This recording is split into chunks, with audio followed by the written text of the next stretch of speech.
This is 44L, the Deadliest live series filled to the brim of sweaty PvPers and expert manipulators who will not hesitate to kill you, trap you, and lie to your face just to get a chance to win. Alright, I'll be honest with you for a second, I might have overhyped their skill a little, but they're still competent. I have to sub in halfway through the season, replacing one of the best players. And my team is interesting. We got I'm Twiggy HD. He posts shorts and is British, but he has a lot of subscribers, so that kinda counteracts it. He's basically the mascot of the team. There's also Tiddleyglint. He owns one of the oldest Minecraft events and is old himself. He is also good at lying, so he's kinda like the team lawyer. And finally we have Adwertise. He went on vacation, never came back, so he would be the bishop. And with all that setup done, we can finally move on to day 1. The day started like any other, getting basic materials and generally stacking up a bit before meeting with my teammates. After we met up, they led me to an ancient city for some reason. It had hundreds of streakers, so any wrong move could be the end of us. And I set one off by accident, and was forced to run away, leaving my teammates alone, which caused Twiggy to die.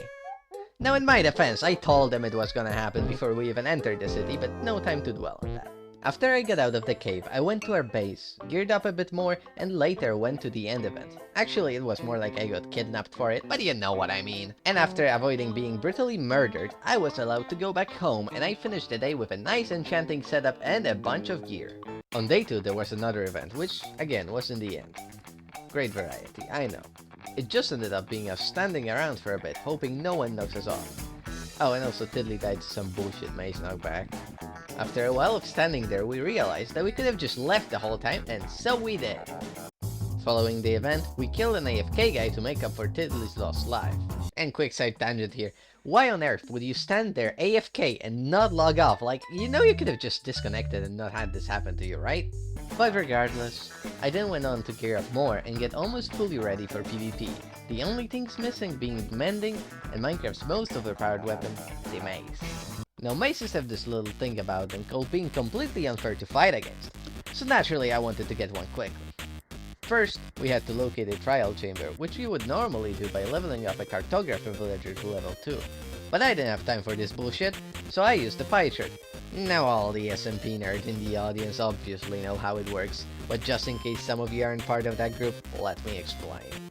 So basically, it shows the total number of all block entities in your render distance, which includes vaults that only show up in trial chambers. And by lowering said render distance enough and running around for a bit, you are able to narrow down the position of the structure. After finding the chamber using this method, we proceeded to loot it for a bit until I heard a noise. It was probably the wind, I thought, and while not technically wrong, the thing causing that wind was the best player on the server.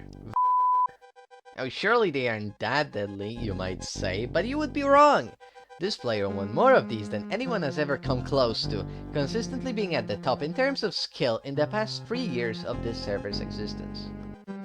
Oh, but it's a 2v1, surely I wouldn't lose that, is what I would say if they didn't have the only enchanted mace on the server and the only netherite sword. So after taking half my health with the mace because my dumbass lowered his shield for some reason, I still don't know why I did that, quickly dealt with Tiddlyglint, leaving me to 1v1, and while I was close to winning, I was no match for the netherite sword. And now on to day 3, which introduced another event, and this time, it was gambling. So naturally Tiddly gambled Twiggy's soul away, and I gambled all my belongings for a 50-50 chance to get a mace, and I did it. I got the mace. Now that was convenient. We then set up a trap for by rigging our house with explosives. Now in hindsight it was not the wisest idea, but Tiddly came up with it, so that's expected. And after that, PvP turned on, and we were forced to escape into the nether, where after waiting for a long time Tiddly was killed by a hit squad. And if you're wondering why I didn't help, I was on 1 life at that point, and we decided to just take Tiddly's death because we had better chances to win with me alive. We returned to our base being completely destroyed by our own trap, which was set up by this complete dumbass Baskybony just walking into our house for no reason. We ended the day by making fun of him for that. Now for day 4, I didn't log on. And honestly, from what I've heard, nothing happened there anyway. So we are going straight into the finale. The final fight of the server. The day to decide it all.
I got maced.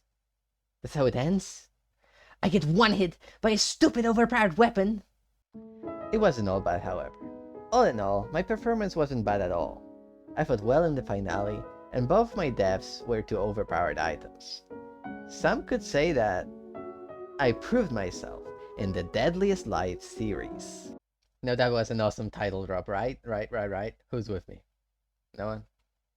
Well, fuck you too.